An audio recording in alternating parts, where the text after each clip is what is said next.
शपथ घेत आहेत, काय भावना आहे? शेवटी महाराष्ट्र राज्याचे उपमुख्यमंत्री, राष्ट्रवादी काँग्रेस पक्षाचे राष्ट्रीय नेते स्वर्गीय अजितदादा पवार यांचं 2च दिवसापूर्वी निधन झालेलं आहे.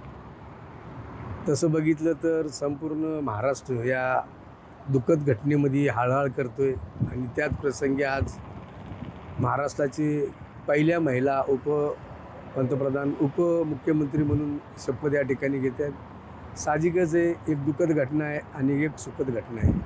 त्यामुळं माझ्यासारख्या कार्यकर्त्याला आनंद बी तितकाच झालेला आहे आणि दुःखद घटना झाल्यामुळं दुःखही तितकंच झालेलं आहे. पण शेवटी आदरणीय दादांनी महाराष्ट्रामध्ये राष्ट्रवादी काँग्रेस पक्षाची केलेली निर्मिती आणि राष्ट्रवादी काँग्रेस पक्षाच्या माध्यमातून संपूर्ण महाराष्ट्रामध्ये पक्षाचं उभं केलेले साम्राज्य, त्याच्या दृष्टिकोनातून आज हा खरं तर शपथविधी महत्त्वाचा मानला जातो. कुठेतरी घाई केली असं वाटत नाही तर 2च दिवस झाले त्यावेळेस नाही, शेवटी पक्ष चालवत असताना राष्ट्रवादी काँग्रेस पक्षाचे वरिष्ठ नेते असतील, प्रफुल्लभाई पटेल असतील, सुनीलजी तटकरे असतील, छगनरावजी भुजबळ असतील, या वरिष्ठ नेत्यांनी जो निर्णय घेतला असेल त्या निर्णयानुसार आजचा हा शपथविधी आयोजित केलेला आहे. या शपथविधीची माहिती जी आहे ती आजी शरद पवारांना नाही, ते घरात कुठेतरी आलबेल नाही असं वाटतं, कारण की दोन्ही राष्ट्रवादी एकत्र येण्याच्या चर्चा सुरू नाही. त्यात शरद पवारांना ही गोष्ट तुम्ही जे म्हणता मला वाटत नाही त्याच्यामध्ये तथ्य असेल. तरी पण आता 2 वाजता विधिमंडळाची आमची बैठक आहे, त्या बैठकीमध्ये पण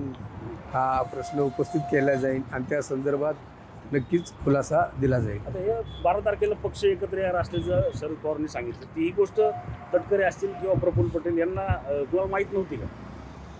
प्रफुल्लभाई पटेल, सुनीलजी तटकरे हे राष्ट्रवादी काँग्रेस पक्षाचे ज्येष्ठ नेते.